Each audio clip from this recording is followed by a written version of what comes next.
Alright guys, Diecast Mania here with another video, and today we're going to be doing a model review of the Tonkin Replicas 1/50th scale Caterpillar 555D Grapple Skidder. So anyway, as always, comes in the standard Tonkin Replicas box, which I'm not going to show. Same size box as the D6R, D7R. Anyway, has the nice collector card with the photo, and on the back we have the specifications in both metric and imperial or English measure, whatever you want to call it.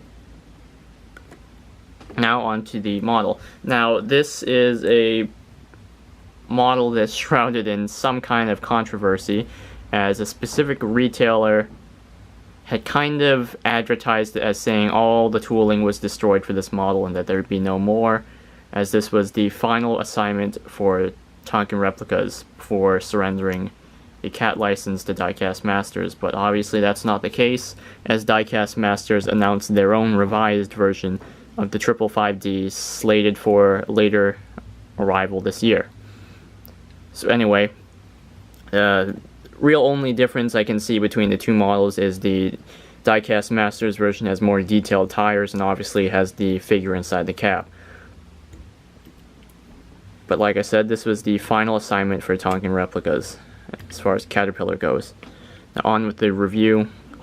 We have the blade, which doesn't go very far down, as with a lot of Tonkin Replicas Caterpillar models and older Northcott pieces, it has limiters which prevent the movement of the blade going down. So you could chop those off if you really wanted to, maybe get a jeweler saw in there.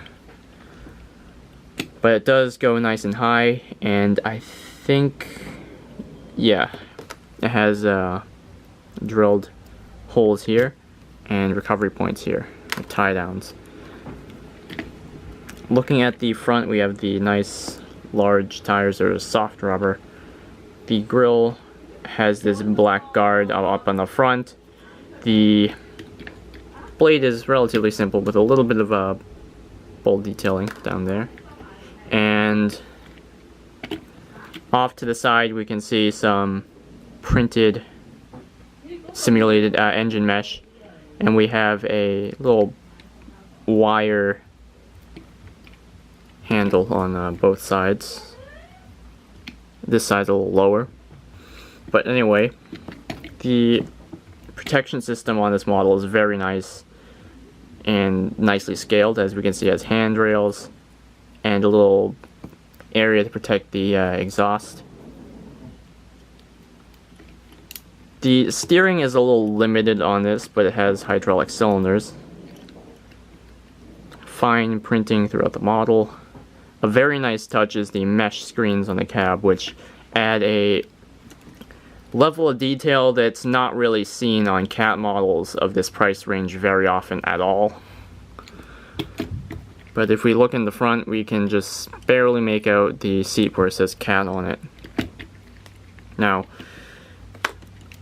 the front axle oscillates, and there is a decent amount of bottom detailing. The plastic plugs for the screw holes don't really match the color of the CAT yellow, but that's not going to matter unless you're looking at it like this, which, you know, I guess if you really wanted to display it like that, could work. But yeah, nice printed decals or warning labels everywhere. We have a simulated winch, which does not function, unfortunately. It would be cool if you could actually run the winch line through there, and you know, that's probably the steering lock replicated right there. And we have over here, I believe you would call it the fair leads, where the cable on the winch would feed out through so it wouldn't tear everything apart if you needed to recover some timber in a downhill or distant place. So now on to the range of movement. We have fairly limited, you know, it can go and pick up a load like that, can carry it like that, so basically like that, up and down, back. It's okay. Kind of basically all the functions you need for a skidder. We have the grapple, which opens up decently wide. I've seen photos of the real machine where it is a little wider, and again, the touch-up paint for the rivets does not really match at all, and there's a bit of paint mishap over there. I'm not sure what it is. It kind of has this cat yellow look here, and then on all the touch-up points where they touched it up, it kind of looks like some kind of iridescent weird color, almost like an orange. But we can see cat casted into the grapple, which is a nice touch.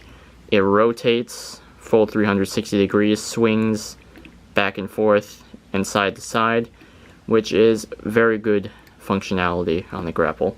And it is able to close to a decent extent, and each tong on the grapple is operated independently, which is very nice. So anyway, all in all, it's a decent send-off for Tonkin Replicas. It's one of their more detailed models, per se, with all these fine metal handrails and the mesh right here, which really kind of brings it together on the overall look and realism of the model. They didn't cheap out and just, you know, use some black plastic with fake perforations in it. You know, yeah, it's a decent model. It could have been better in some areas, but they nailed some of the smaller details like hydraulics and wipers, handrails, and so forth. And this printing here, it looks very convincing as well. So anyway, hope you enjoyed this video, and if you enjoy more videos like this, feel free to leave your suggestions in the comments below. So anyway, there you go. Thanks for watching.